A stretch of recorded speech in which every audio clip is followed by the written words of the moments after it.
ត្រង់ជាសំសាគ្មានវាសនាបានរៀបការជាប្រពន្ធដីអ្នកក្រោយគេច្បាស់លំទេបានប្រានស្មូនបងសួររកឆ្នាំគ្មានន័យគេប្រើពេលខ្លីយកស្រីចេញពីទួងបង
Welcome to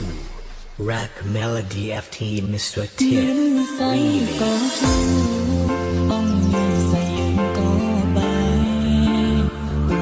ស្រក់ទឹកណែនអងមានស្នួនក៏អូនចាក់ចេញទៅកុំខំបងខំទីមុនមានលឺល្អក្បាលនឹងចេញខែទៅពេលបងចេញទៅដឹងស្ដាយក្រំបាសនីអរគុណបងច្បាស់ជាង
จง